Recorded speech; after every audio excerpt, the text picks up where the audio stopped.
Chers étudiants, bonjour. Je vous souhaite la bienvenue dans cette vidéo de présentation du cours Drogue et Société. Dans cette séquence introductive, je vais vous présenter les éléments essentiels qui vous permettront de bien comprendre l'organisation et les objectifs de ce cours.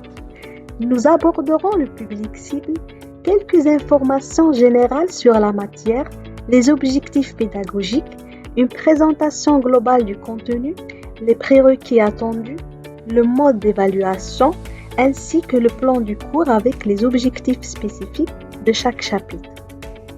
Cette introduction vise à vous donner une vision claire et structurée du déroulement de la matière afin de vous accompagner tout au long de votre apprentissage. Permettez-moi tout d'abord de me présenter.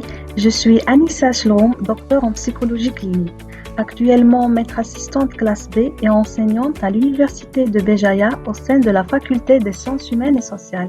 Plus précisément, j'enseigne au département de psychologie et d'orthophonie. Pour toute question ou information complémentaire, n'hésitez pas à me contacter par email à l'adresse suivante. Je m'engage à répondre à vos messages dans les meilleurs délais. De plus, je serai disponible pour répondre à vos questions le dimanche et lundi de 10h à 11h au niveau de la salle des enseignants de notre département.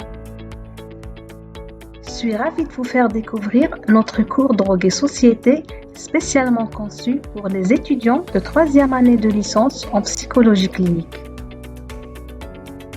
Concernant ce cours, il s'agit d'une matière transversale incluse et qui fait toujours partie du programme de 3e année de licence. Cette matière est évaluée avec un coefficient de 1 et dotée d'un crédit de 1.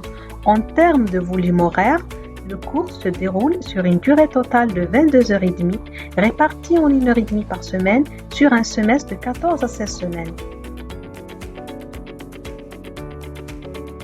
À l'issue de ce cours, les étudiants seront en mesure d'expliquer les concepts de base liés aux drogues, d'identifier les causes et les facteurs conduisant à la consommation de drogue, de décrire les moyens de prévention et de traitement associés à la consommation de drogue, d'analyser le rôle des institutions de formation sociale et des médias dans la prévention de la consommation de drogue, et enfin d'interpréter les textes législatifs algériens relatifs aux infractions liées aux drogues.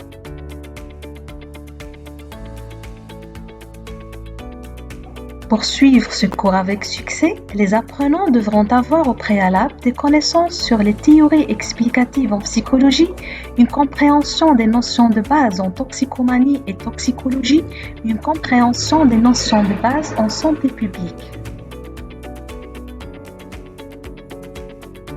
L'évaluation de ce cours repose entièrement sur un examen écrit final sur table.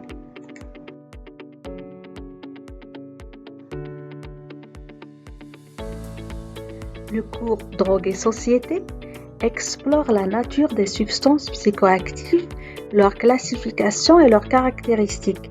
Il analyse les causes profondes de la consommation de drogue à travers une approche intégrative, tenant compte des facteurs biologiques, individuels, familiaux et sociétaux.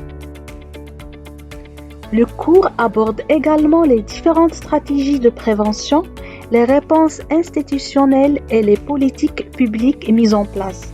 Une attention particulière est portée au rôle des institutions de formation et des médias dans la lutte contre ce phénomène, ainsi qu'à la législation algérienne en matière de drogue.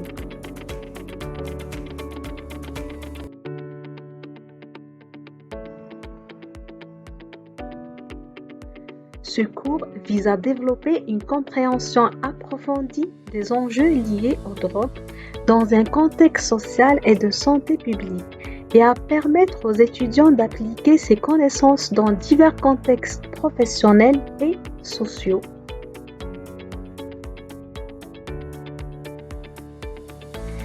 Chers étudiants, nous allons maintenant vous présenter les différents chapitres de ce cours, leur objectif pédagogique ainsi que les contenus qu'ils abordent.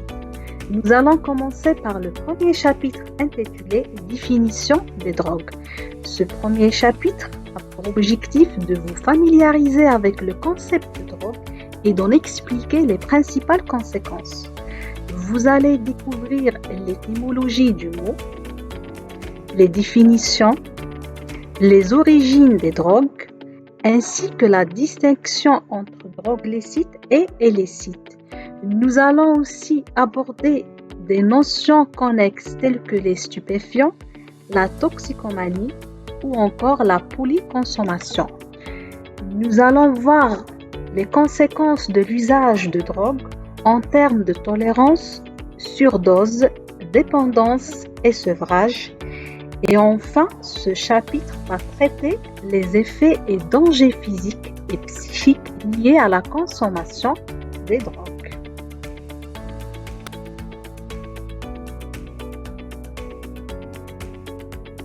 Le deuxième chapitre est intitulé « Les caractéristiques des drogues ». Ce chapitre a pour objectif d'identifier les différentes modalités de consommation des drogues et de classifier les drogues selon différentes catégories. Dans ce chapitre, nous allons voir les modalités de consommation de drogue dans l'usage, l'abus et la dépendance, et nous allons voir aussi la classification des drogues où nous allons distinguer 3 grandes catégories, à savoir les stimulants du système nerveux central, les sédatifs et les perturbateurs.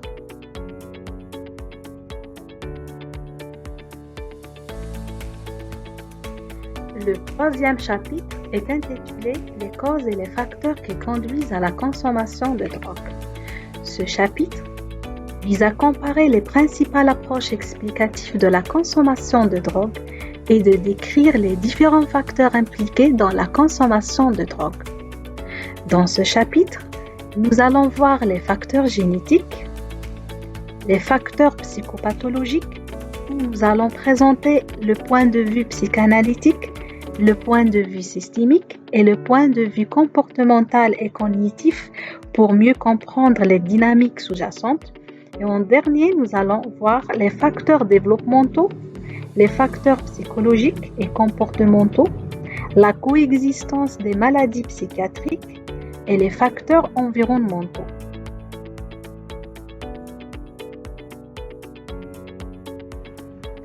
Le quatrième chapitre est intitulé « Les moyens de prévention et de traitement ». L'objectif est de décrire les principaux moyens de prévention de la consommation de drogue et d'expliquer les différentes modalités de traitement de la dépendance. Nous verrons les moyens de prévention, les modalités de traitement comme la thérapie cognitivo-comportementale, les interventions motivationnelles et les psychothérapies de groupe.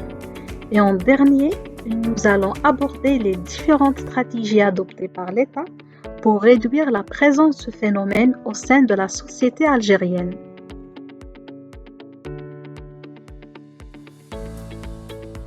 Le chapitre 5 est intitulé « Le rôle des institutions de formation sociale et des médias dans la lutte contre ce phénomène ».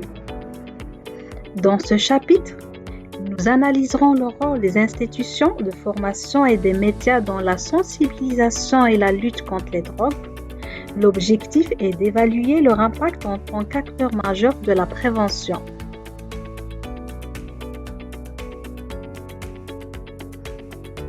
Enfin, nous arrivons au 6e et au dernier chapitre intitulé « Efforts législatifs algériens dans le domaine des délits liés aux drogues ».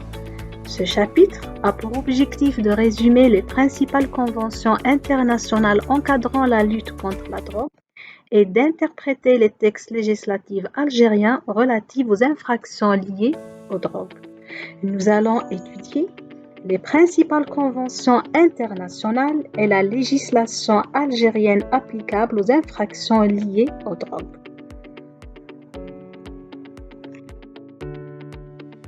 Arrivons à la fin de la vidéo. Merci de m'avoir prêté attention et à très bientôt.